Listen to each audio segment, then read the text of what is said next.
तो part number 2 में आपका स्वागत है। और पार्ट नंबर 1 हमने कर लिया था। चलो खत्म करते हैं इसको भी। भारत और इसके पड़ोसी देशों के तुलनात्मक विकास अनुभव, पार्ट नंबर 2। पहला पॉइंट आपका है भारत और पाकिस्तान की सामान्य विफलता, यानी एक जैसी विफलता, मतलब जो कि भारत और पाकिस्तान को क्या है, कॉमनली फेलियर, मतलब ये फेस करना पड़ा था। जो कॉमन जो फेलियर था ये फेस करना पड़ा था, वो क्या क्या था। पहला, चीन की तुलना में जो जीडीपी वृद्धि थी ना, वो अपेक्षाकृत क्या थी, धीमी गति थी। यानी हम बात करें इंडिया की, हम बात करें पाकिस्तान की, जो उनकी जीडीपी की जो वृद्धि थी, यानी सकल घरेलू उत्पाद या सकल घरेलू आय बोल सकते हो, इसमें जो वृद्धि थी वो चीन की अपेक्षा क्या थी, कम थी। यानी चीन की इन दोनों से क्या थी, ज्यादा वृद्धि थी। क्लियर है। तो पहला हो गया, चीन की तुलना में जीडीपी वृद्धि की अपेक्षा धीमी गति। नंबर 2, मानव विकास सूचकांक यानी ह्यूमन डेवलपमेंट इंडेक्स एचडीआई का जो क्रम होती है, यानी जो उसके जो रैंकिंग निकलती है, ठीक है, रैंक निकलती है, उसमें क्या था, खराब प्रदर्शन था इन दोनों का। ठीक है। साथ साथ में निराशाजनक वित्तीय प्रबंधन, यानी जो आपका जो फाइनेंशियल जो मैनेजमेंट था ना, वो भी क्या था, बेकार था।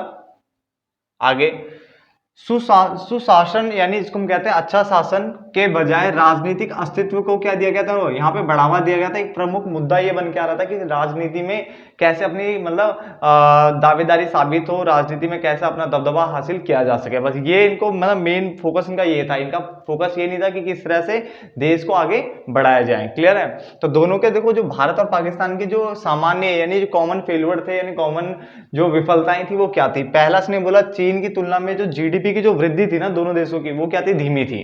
ठीक है। उसके अलावा मानव विकास सूचकांक, जिसकी फुल फॉर्म आपको याद रखनी पड़ेगी, ह्यूमन डेवलपमेंट इंडेक्स एचडीआई हमने जो बोला हुआ है। ठीक है। तो एचडीआई अगर पेपर में आता है, एचडीआई क्या है तो आपको पता होना चाहिए, मानव विकास सूचकांक। ठीक है। इस क्रम में क्या था, इसकी जो रैंक थी, इसमें क्या खराब प्रदर्शन देखने को मिला। उसके अलावा निराशाजनक वित्तीय प्रबंधन, फाइनेंशियल मैनेजमेंट भी बेकार था। साथ साथ में सुशासन यानी अच्छा शासन के बजाय राजनीतिक अस्तित्व एक प्रमुख मुद्दा था इनका। ठीक है, कि राजनीति में किस तरह से अपना अस्तित्व, अपना वर्चस्व कायम रखा रखें, वो इनका क्या मेन मुद्दा था बस। तो 4 पॉइंट क्लियर हो गए। उसके बाद, जिन क्षेत्रों में भारत की पाकिस्तान पर बढ़त है, ठीक है, तो कौन कौन से, पहला कौन सा आपका, कुशल मानव शक्ति या कुशल जनशक्ति, स्किल्ड मैन पावर। ठीक है। तो पहला पॉइंट ये हो गया आपका, पढ़े लिखे आपको जनसंख्या, कुशल मैन पावर आपको यहाँ पे मिल जाएगी। उसके अलावा शिक्षा में निवेश इंडिया का काफी ज्यादा रहता है, ठीक है, पाकिस्तान के मुकाबले। स्वास्थ्य सुविधाएं में भी इंडिया पाकिस्तान से आगे है। ठीक है ना। तो स्किल्ड मैन पावर यानी कुशल मानव शक्ति या कुशल जनशक्ति, ठीक है, शिक्षा में निवेश और स्वास्थ्य सुविधाएं, इसमें क्या भारत जो है पाकिस्तान से आगे है। उसके अलावा ऐसे भी क्षेत्र है जहां पे पाकिस्तान क्या भारत से आगे है, नहीं पाकिस्तान की भारत पर बढ़त है। ठीक है। बट जो डेटा है थोड़ा सा पुराना है इसका डेटा। ठीक है ना। अभी देखो क्या लिखा हुआ है। सबसे पहले, कृषि से उद्योग में कार्यबल का स्थानांतरण, यानी कृषि से लोग, यानी कृषि एग्रीकल्चर को छोड़ करके लोग कहां जा रहे हैं, उद्योग की तरफ। ठीक है। तो पाकिस्तान में सबसे ज्यादा देखने को मिला है कि लोग कृषि को छोड़ करके उद्योग में क्या है, जो वर्क फोर्स है यानी जो कार्यबल है वो गई है, ट्रांसफर हुई है। उसके अलावा ग्रामीण से शहरी क्षेत्रों में लोगों का क्या है, यहाँ पे प्रवास हुआ है, देखने को मिला है, यानी शहरीकरण देखने को मिला है यहाँ पे ज्यादा। उसके अलावा गरीबी रेखा से नीचे की जो आबादी है उनका कम प्रतिशत, बट ये 2013 का आंकड़ा है। ठीक है। तो गरीबी रेखा से नीचे की जो आबादी है उसका क्या है, कम प्रतिशत। साथ साथ में उन्नत जल यानी साफ सुथरा जल और ठीक ठाक जल के संसाधनों तक पहुंच रखने वाली जनसंख्या का क्या अधिक प्रतिशत है, यानी उन्नत जल संसाधनों तक पहुंच रखने वाली जनसंख्या का क्या यहाँ पे प्रतिशत जो है वो अधिक देखने को मिला है। क्लियर है। तो एक बार दोबारा आपको पढ़ लेता फटाफट से। भारत और पाकिस्तान की क्या बोला मैंने पहले, कॉमन जो फेलियर थे उसमें पहला है चीन की तुलना में दोनों की जो जीडीपी है वो कम है, एचडीआई में खराब प्रदर्शन है, फाइनेंशियल मैनेजमेंट यानी वित्तीय प्रबंधन भी निराशाजनक है। उसके अलावा अच्छा शासन के बजाय राजनीतिक अस्तित्व को एक प्रमुख मुद्दा उठा के रखते हैं दोनों के दोनों। भारत की पाकिस्तान पर बढ़त है स्किल्ड मैन पावर में, शिक्षा में निवेश और स्वास्थ्य सुविधाएं यानी हेल्थ केयर फैसिलिटीज। ठीक है। उसके अलावा निजी क्षेत्र, जिन क्षेत्रों में पाकिस्तान की भारत पर बढ़त है वो है हमारा कृषि से उद्योग की तरफ लोगों का यहाँ पे ट्रांसफर ज्यादा देखने को मिला है। उसके अलावा ग्रामीण से शहरी क्षेत्रों में लोग बसे हैं, यानी शहरीकरण देखने को मिला है। गरीबी रेखा से नीचे की आबादी का कम प्रतिशत 2013 के अकॉर्डिंग। उन्नत जल संसाधनों तक पहुंच रखने वाली जनसंख्या का अधिक प्रतिशत। ठीक है। ये पॉइंट इसलिए भी होता है क्योंकि हमारा आधे से ज्यादा जो जल है ना वो हमने ऐसी फ्री में किस तरफ छोड़ रखा था, पाकिस्तान की तरफ छोड़ रखा था, जो कि अब हम बंद करने जा रहे हैं जाता है। ठीक है ना। जो भी हल्का फुल्का न्यूज पता है उसके अकॉर्डिंग मैं आपको बता रहा हूँ। डन। चलो, डैश से अभिप्राय सामूहिक कृषि की पद्धति से है, तो 1 नंबर का पॉइंट है। तो कम्यून पद्धति से अभिप्राय यानी कम्यून सिस्टम से अभिप्राय सामूहिक कृषि की पद्धति से है, ठीक है ना। तो यहां तक आप उसे फटाफट से नोट डाउन कर लो, फटाफट से कर लीजिए यहां तक।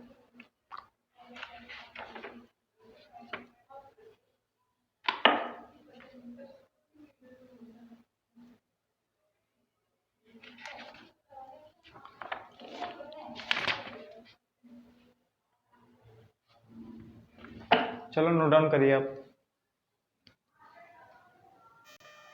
तो आगे बढ़ते हैं। अब अगला पॉइंट हमारा है जिन क्षेत्रों में चीन की भारत पर बढ़त है, ठीक है ना। तो इसको भी पढ़ लेते हैं फटाफट से, शायद ये पोर्शन आपको मिले ना बेटा कहीं भी, ठीक है ना। इसलिए यहीं पे पढ़ लो जितने भी पॉइंट्स है, ताकि ना ये आपको ना लिखने में ना मदद करेंगे ऐसे पॉइंट्स, ठीक है ना। तो इसमें जो हमारे पास है जिन क्षेत्रों में चीन की भारत पर बढ़त है, तो पहला कौन सा है, चीन ने गरीब जो समर्थक सुधार थे उन पर सफलतापूर्वक ध्यान केंद्रित किया था।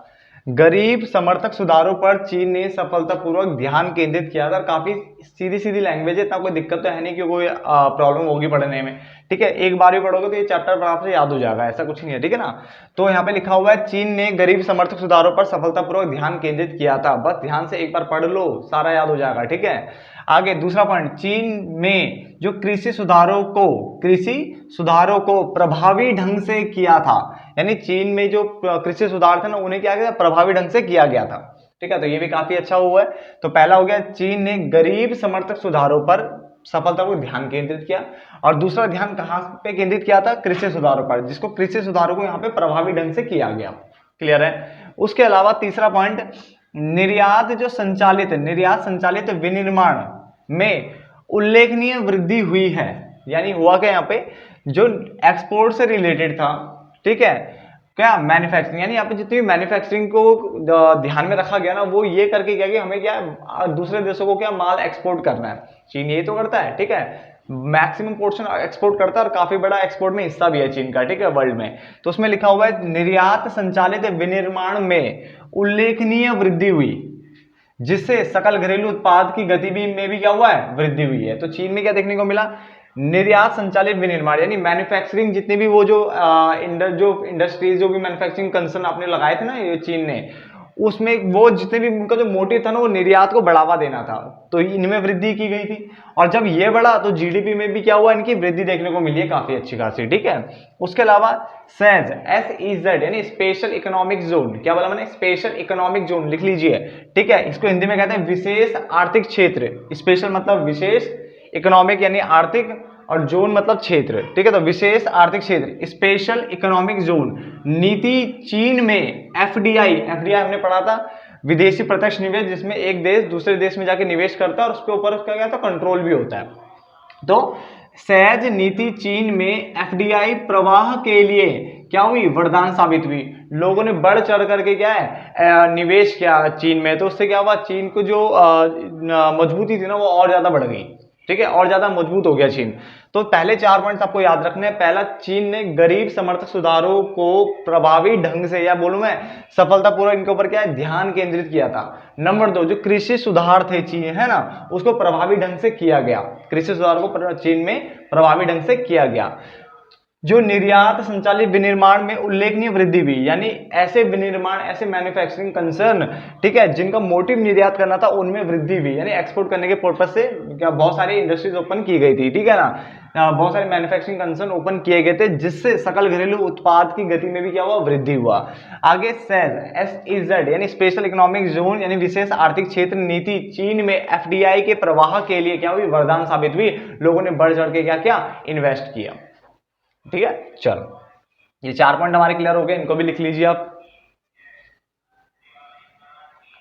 ठीक है ना। हमेशा याद रखना, वो जो कंट्री एक्सपोर्ट अच्छा खासा करती है ना और उसके अच्छा खासा प्रॉफिट कमा रही है, उससे बेटा वो मजबूत तो होगी, ठीक है, क्योंकि विदेशी करेंसी वो अर्न कर रही है, मतलब एक तरह से कमा रही है, एक तरह से विदेशी करेंसी को जमा कर रही है, अपने पास ला रही है, तो काफी अच्छा खासा मिलता है, ठीक है ना, बेनिफिट तो मिलेगा कंट्री को।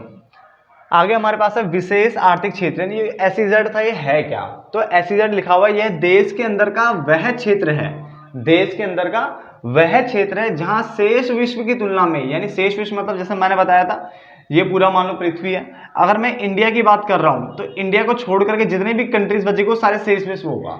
अगर मैं अमेरिका की बात करूं तो अमेरिका को छोड़ करके बाकी जो होगा सारा क्या होगा, शेष विश्व होगा। तो यही बोला हुआ है।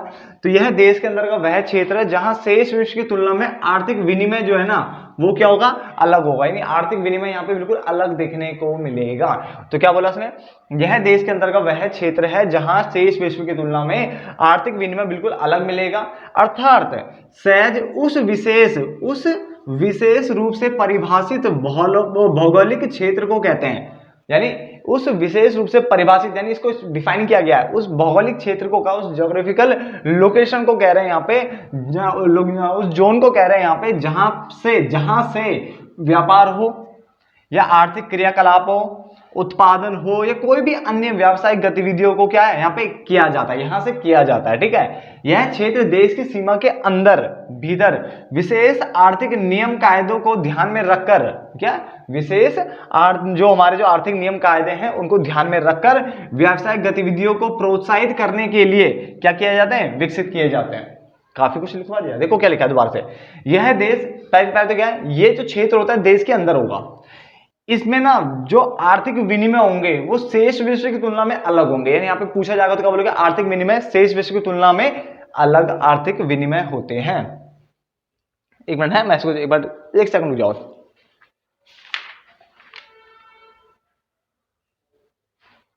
मैं यहाँ पे सब कुछ गलत बोल रहा हूँ, मुझे लग ही रहा था, सॉरी। यहाँ पे विनिमय नहीं होना चाहिए, मैं वही कहूँ गड़बड़ क्यों हो रहा है। 1 सेकंड है, मार्कर कहाँ गया, ये विनियम होना चाहिए ना, यम नॉट विनिमय। ठीक है, इसको सही करना।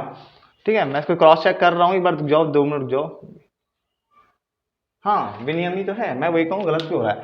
तो यह देश के अंदर का वह क्षेत्र है जहां शेष विश्व की तुलना में जो आर्थिक विनियम है, नियम यानी रूल्स एंड रेगुलेशन जो है ना वो अलग मिलेंगे। यानी अगर मान लो इंडिया में एक जगह पे आपका एसईजेड यानी स्पेशल इकोनॉमिक जोन है, तो इंडिया में जो हम बोले ना यहाँ के जो रूल्स रेगुलेशन होंगे ना वो दूसरों से क्या होंगे, बिल्कुल अलग होंगे।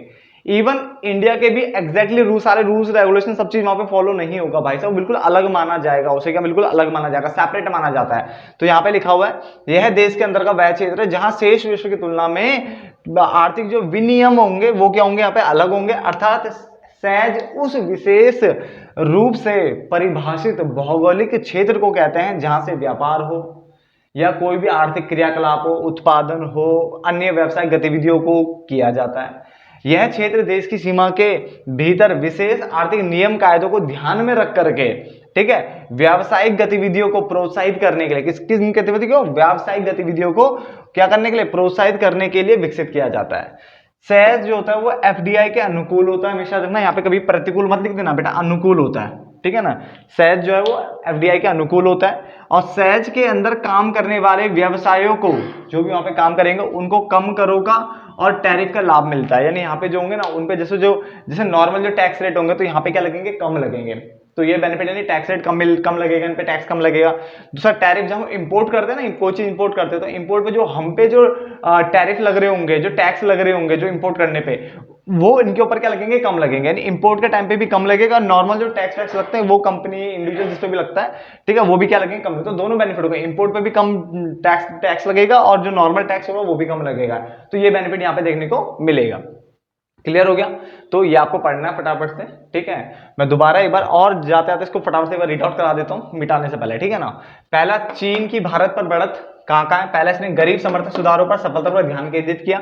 दूसरा, कृषि सुधारों को प्रभावी ढंग से किया गया। तीसरा, निर्यात संचालित विनिर्माण में उल्लेखनीय वृद्धि भी, जिससे जीडीपी में भी वृद्धि देखने को मिली है यहाँ। ठीक है ना, सहज नीति चीन में एफडीआई प्रवाह के लिए वरदान साबित हुई। सहज क्या था, ये देश के अंदर का वो क्षेत्र होता है जहां शेष विश्व की तुलना में आर्थिक जो विनियम होते हैं, ठीक है, वो अलग है। अर्थात सहज उस क्षेत्र को, उस विशेष रूप से परिभाषित भौगोलिक क्षेत्र को कहते हैं जहां से व्यापार हो गया, आर्थिक क्रियाकलाप हो गया, उत्पादन हो गया, कोई भी अन्य व्यवसाय गतिविधियों को किया जाता है। और ये देश की सीमा के भीतर विशेष आर्थिक नियम कायदों को ध्यान में रखकर व्यवसाय गतिविधि को प्रोत्साहित करने के लिए विकसित किया जाता है। ये हमेशा एफडीआई के अनुकूल होगा। और सहज के अंदर काम करने वाले व्यवसायों को कम करो और टैरिफों का भी क्या बेनिफिट मिलेगा, यहाँ पे लाभ मिलेगा इनको। ठीक है ना, चलो तो अब आगे बढ़ते हैं। ठीक है, हम देखो इस चैप्टर को भी 3 पार्ट में करेंगे जैसा था वही। ठीक है, 3 पार्ट छोटे छोटे जो बनाए जाते हैं। देखो हमारे पास अगला पॉइंट है भारत का विकास पथ, यानी भारत की जो विकास पथ की जो रणनीति थी वो क्या थी।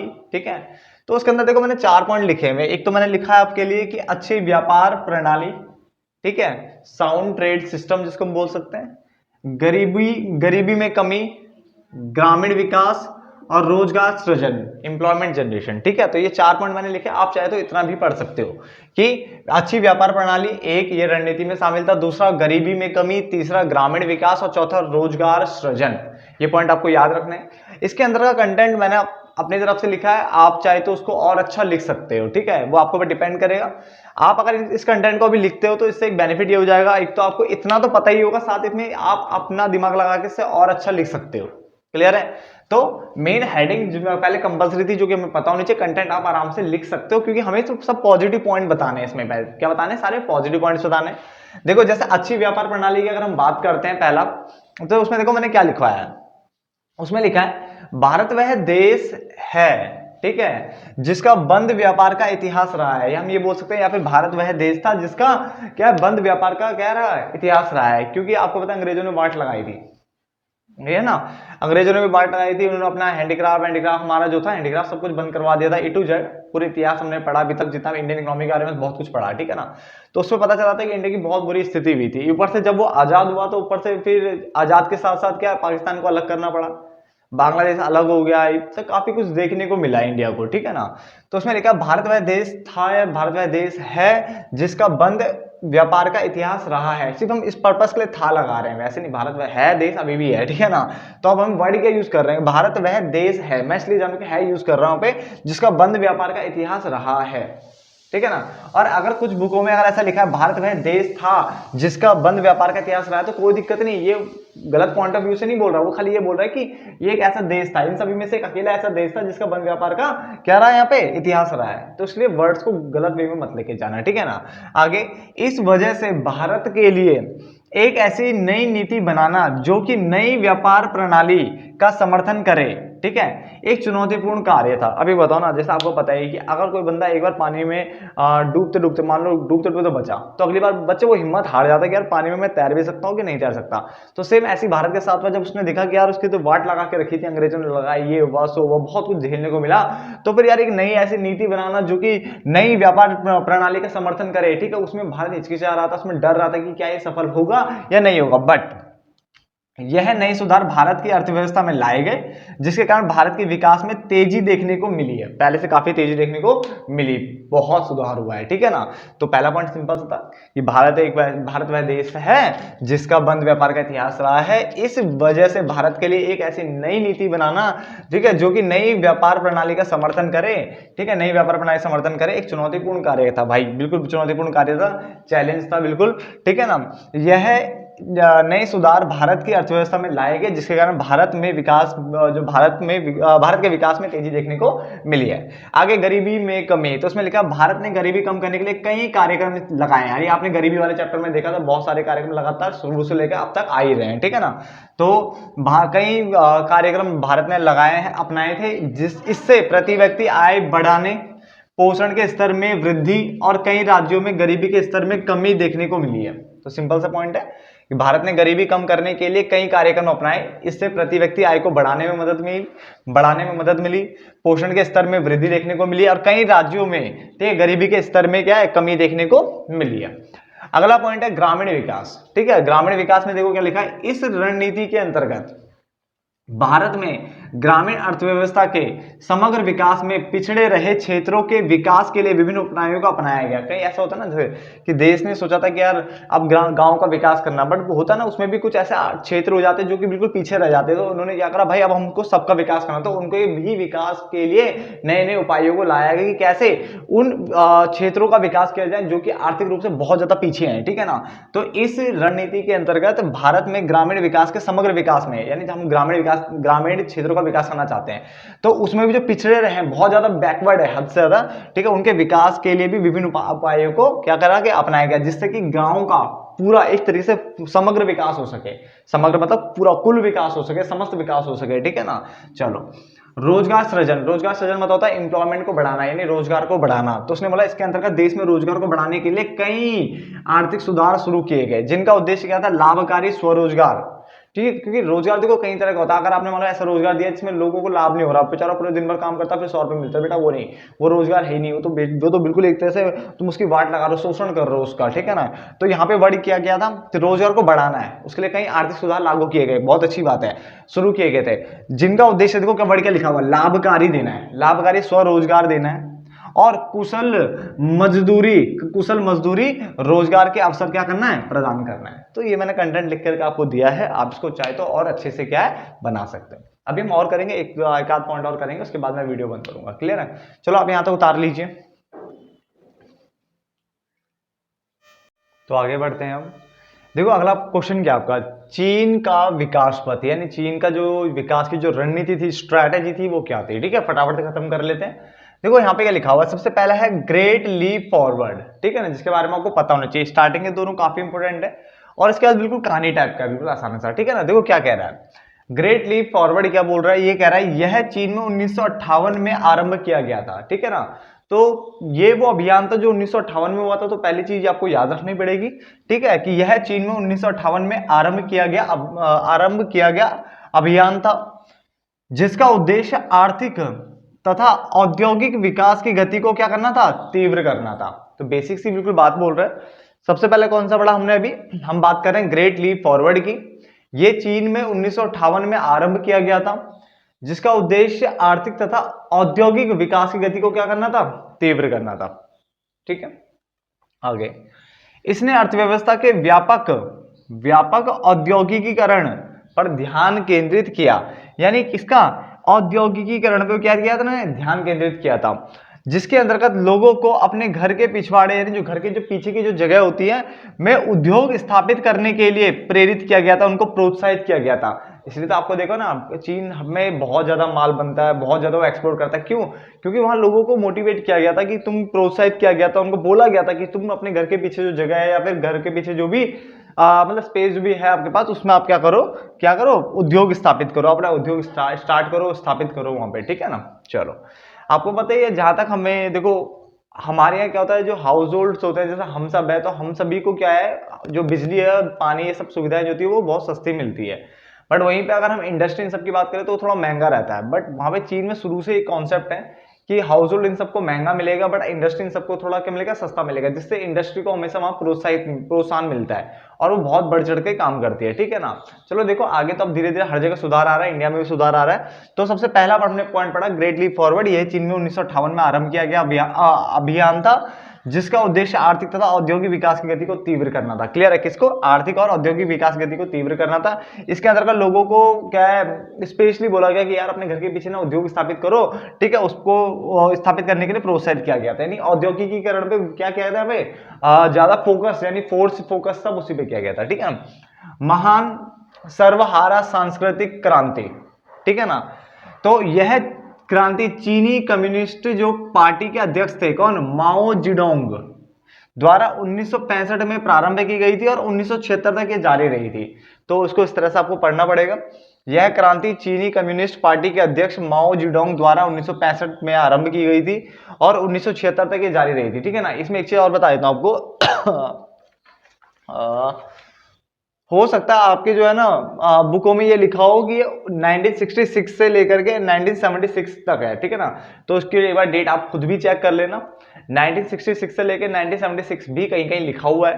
ठीक है ना, और ये मैंने ये डेटा उठाया आपके बिल्कुल लेटेस्ट बुक से। ठीक है ना, जो मैं बता देता हूँ दोबारा, बहुत सारे बुकों में 1966 से 1976 ये भी लिखा हुआ है। ठीक है ना, तो प्लीज एक बार चेक कर लेना, ये लेटेस्ट बुक का डेटा है जो मैं आपके पास दे रहा हूँ। ठीक है ना, तो यह क्रांति चीनी कम्युनिस्ट के जो पार्टी के जो अध्यक्ष थे माओ जेडोंग द्वारा 1965 में प्रारंभ की गई थी, और 1976 तक ये जारी रही थी। यहां तक आपको कोई दिक्कत तो नहीं। उसके बाद इन्होंने क्या था इसके अंतर्गत, देखो इस अवधि के दौरान, यानी जो बीच में जितना लंबा टाइम स्पेस जो पड़ा हुआ है, इसमें इन्होंने क्या करा, जो छात्र होते थे और जो विशेषज्ञ होते थे, छात्र हो गए, विशेषज्ञ हो गए, को पेशेवर निपुणता के लिए, पेशेवर निपुणता मतलब प्रोफेशनल, ठीक है ना, आपको मतलब एक तरह से प्रोफेशनल बनाने की कोशिश की जा रही है। ठीक है ना, और या फिर विशेषज्ञता हासिल करने के लिए, स्पेशलाइजेशन, किसी चीज में तुम निपुण हो जाओ, ऐसे करने के लिए ग्रामीण क्षेत्रों में भेजा जाता था। ठीक है ना। तो इस अवधि के दौरान, जो आपकी अवधि दे रखी है, उसके दौरान करा क्या इन्होंने, ये किया इन्होंने, जो छात्र होते थे, विशेषज्ञ होते थे, उनको गांव में भेज दिया जाता था ताकि वो स्पेशलाइजेशन हासिल कर सके, प्रोफेशनल वे में काम कर सके ऐसी जगह पे। ठीक है ना। और वहां के जो दिक्कतें थी उनको दूर कर सके। तो देखो ध्यान से, ये 1965 में प्रारंभ हुई थी, और 1900, देखो मैं बता रहा हूँ दोबारा, कहीं कहीं ये लिखा है 1966 से लेकर 1976 तक चली थी, तो हम बोल सकते हैं सीधा 1965 में प्रारंभ हुई थी और उसके बाद 1976 तक जारी रही थी। ठीक है ना। इस बीच हो सकता है 1966 में ही, क्या इसके बाद मतलब पहले भेजा गया हो स्टार्टिंग में। ठीक है ना। पर 1965 यहाँ पे डेट है, और ये डेट आपकी बुक में भी सेम मिलेगी 1965 वाली तो। बट हो सकता है ये लिखा हो कि जो जब भेजा गया था और वहां से लेकर एंड तक की डेट 1966 से 1976 हो। ठीक है ना। तो मैंने जो आपको पढ़ाई वो 1965 से 1976 पढ़ा रहा हूँ। ठीक है ना। चलो, तो ये पॉइंट दोनों क्लियर हो गए। पहले वाले में क्या कहा, घर के पीछे आप उद्योग स्थापित करो। दूसरे में छात्रों को, विशेषज्ञों को गांव भेजा गया। ठीक है ना, निपुणता हासिल करने के लिए, स्पेशलाइजेशन हासिल करने के लिए। ठीक है, तो 2 पॉइंट क्लियर हो गए। उसके बाद तीसरे पे आते हैं। देखो मैं दोबारा बता दूं, बिल्कुल कहानी जैसा चैप्टर है। ठीक है, इतना कोई दिक्कत वाला तो बात है नहीं इस चैप्टर में। और अगर आप इसे ध्यान से अगर समझोगे ना, मतलब उस चैप्टर के अंदर घुस जाओगे ना ढंग से, तो बिल्कुल आराम से चैप्टर समझ में आता है। 1978 अवधि के दौरान चीन ने बाजार, कौन सी, बाजार अर्थव्यवस्था, बाजार अर्थव्यवस्था कौन सी होती है, ठीक है, यानी कैपिटलिस्ट इकोनॉमी की बात कर रहा है, पूंजीवादी अर्थव्यवस्था है ना। तो बाजार अर्थव्यवस्था, जिसको हम पूंजीवादी अर्थव्यवस्था भी कहते हैं, के सिद्धांतों को आंशिक रूप से, पूरे रूप से तो नहीं अपनाया, पर आंशिक रूप से स्वीकार करके आर्थिक सुधारों की क्या की थी, शुरुआत की थी। तो 1978 अवधि के दौरान चीन ने बाजार अर्थव्यवस्था के सिद्धांतों को आंशिक रूप से स्वीकार करके आर्थिक सुधारों की शुरुआत की थी, और ये हमें पता है 1978 वाली डेट हमने पहले पढ़ ली थी। ठीक है ना। चलो आगे लिखा हुआ, ये सुधार 2 अवस्थाओं में शुरू किए गए। इसका मतलब ये फेजेस में हुआ था, एक बार में डायरेक्टली नहीं हुए थे। पहले एक फेज आया, एक स्टेप, मतलब एक स्टेज आया, उसके बाद दूसरा स्टेज आया। ठीक है ना। पहली अवस्था में सुधार जो थे ना, वो किसमें किए गए थे, कृषि क्षेत्र में। पहली अवस्था में सुधार कृषि क्षेत्र में शुरू किए गए थे।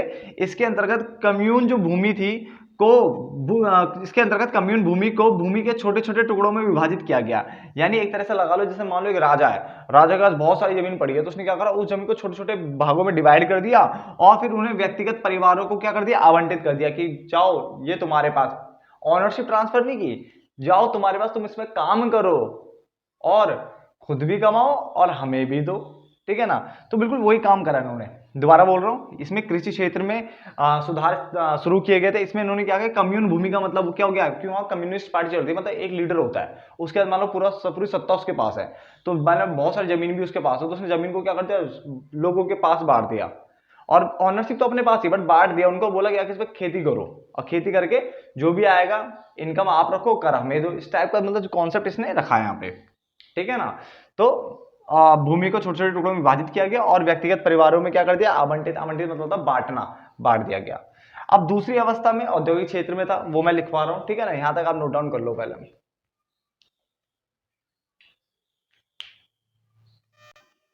तो अब देखो उसके पॉइंट्स। ठीक है ना। ये चैप्टर लगभग लगभग मैंने बता देना खत्म सा हो गया है, कुछ ही पॉइंट्स बचे हुए हैं। ठीक है, पाकिस्तान और उसके थोड़ा एचडीआई एसडीआई बताना मुझे इसके बाद, ठीक है, अगले पार्ट में। तो यहाँ पे देखो क्या लिखवाया मैंने, दूसरी अवस्था में जो सुधार थे ना, वो औद्योगिक क्षेत्र में किए थे, जबकि पहले वाले में क्या था, कृषि क्षेत्र में हुए थे। क्लियर हो गया ना।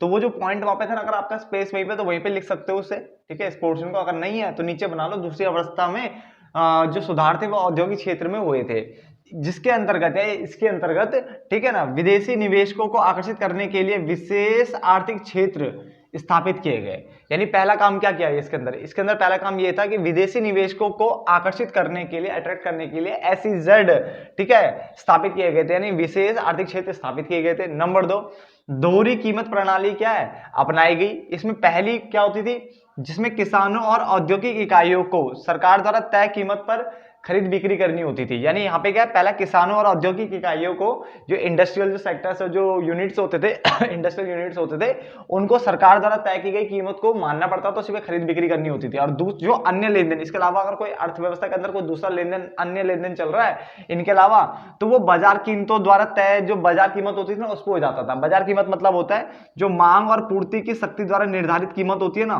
उस पर खरीद बिक्री कर सकते हो, इसमें कोई रोक टोक नहीं थी। बट इस वाले में क्या, सरकार द्वारा तय की गई कीमत को मानना पड़ता था। तो दो तरह की कीमत हो गई, पहला किसान औद्योगिक इकाइयों को सरकार द्वारा तय की गई कीमत पर ही खरीद बिक्री करनी थी, पहला केस, ठीक है, ये किसानों और औद्योगिक इकाइयों के लिए था। और अगर अन्य कोई लेन देन अगर अर्थव्यवस्था में चल रहा है तो कोई दिक्कत नहीं, वो किस पे स्टार्ट हो जाएगा, वो बाजार की मांग और पूर्ति की शक्ति द्वारा जो भी कीमत तय होगी ना उस कीमत पर कर सकते हो, कोई दिक्कत नहीं है। ज्यादा भी हो सकती है कीमत, कम भी हो सकती है, ठीक है ना। अब मांग पूर्ति की कीमत कैसे डिसाइड करती है, मैंने आपको बताया था। जैसे कि मान लो मांग अगर ज्यादा हो जाती है, अगर आपकी मांग ज्यादा है और सप्लाई कम है, मेरे पास एक ही पेन पड़ा हुआ है, ठीक है ना, मान लो मेरे पास एक ही मार्कर पड़ा हुआ है और खरीदने वाले 10 आ जाए। अब ये 25 रुपए वाला मार्कर मैं चाहूँ तो 50 का बेचू ना, तो कोई ना कोई उनमें से खरीद लेगा। मैंने इसका मतलब कीमत हाई कर दी, क्यों, क्योंकि डिमांड ज्यादा है, सप्लाई सिर्फ एक ही है, इसका मतलब कम है। तो यानी इसका मतलब डिमांड सप्लाई के प्रेशर से भी हम कीमत तय करते हैं। कई बार आपने देखा है कि खरीदने वाला सिर्फ 2 ही है और यार माल पड़ा है यहाँ पे 2,500 पेन मतलब मेरे मार्कर पड़े हुए हैं, यार मैं कम कीमत पे भी ले जा यार, मुझे स्टॉक खाली करना है तो कम कीमत पे ले जाओ। तो ये मांग और पूर्ति द्वारा भी क्या कीमत डिसाइड होती है, क्लियर है ना। आगे हमारा निजी क्षेत्र के उद्यमों तथा राज्य के जो राज्य के स्वामित्व, ठीक है, इसके बीच में छूट गया शायद, राज्य के स्वामित्व वाले उद्यम, यहां पे ऐसा कर दो, ठीक है, क्या लिखो, निजी क्षेत्र के उद्यमों तथा राज्य, जो क्या लिखा है, राज्य के स्वामित्व वाले जो उद्यम होते थे, वाले उद्यम के बीच में प्रतिस्पर्धा को क्या किया गया था, बढ़ाया गया। प्रतिस्पर्धा शायद ऐसे लिखते हैं, एक बार चेक कर लो, अभी मैं भी कर लेता हूँ। प्रतिस्पर्धा शायद ऐसी है, चलो। तो निजी क्षेत्र, यानी जो निजी क्षेत्र आपको पता है जो प्राइवेट लोगों के हाथ में होता है, वो उन उद्यमों के बीच में, और राज्य के स्वामित्व वाले, जैसे हमारे यहाँ पे उनको पीएसयू कहते हैं, पब्लिक सेक्टर अंडरटेकिंग कहते हैं, ठीक है ना। तो ऐसी वहां पे चाइना में उसको क्या कहते हैं, एसओई कहते हैं, ठीक है ना। अभी फुल फॉर्म आप चेक कर लेना, कोई दिक्कत नहीं है इसमें, खाली इतना बता दिए, पब्लिक सेक्टर अंडरटेकिंग को वहां पे क्या बोला गया, एसओई बोलते हैं। एसओई के बीच में प्रतिस्पर्धा यानी कॉम्पिटिशन को बढ़ाया गया, क्लियर हो गया। देखो मैंने पार्ट नंबर 2 थोड़ा सा तेज पढ़ाया है, थोड़ा सा स्पीड से पढ़ाया है, ये मानते हुए कि ठीक है पार्ट नंबर 1 हमने अच्छे से कर लिया था। अब हमें इंडिया पाकिस्तान चाइना के बीच में नॉर्मल चीजें पढ़ने हैं, तो ये चीज हमें पता होनी चाहिए। अगर नहीं भी पता तो कोई बात नहीं, एक बार में याद होने वाली चीज है, ऐसा कोई दिक्कत नहीं है इनमें कि हमें रट्टा मारना पड़े, कोई दिक्कत नहीं है, सिंपल लैंग्वेज है, कोई पंगे वाली बात नहीं है, ठीक है ना। तो आप पार्ट नंबर 2 को फटाफट से खत्म कर लो, उसके बाद पार्ट नंबर 3 आपको जल्दी दे दूंगा, ठीक है ना। और उसके बाद आपकी ये पूरी इकोनॉमिक्स खत्म होती है, डन। चलो तो धन्यवाद दोस्तों, उतार लेना बच्चे इसको, जो भी है सारे सारे, ठीक है ना, उतार लो फटाफट।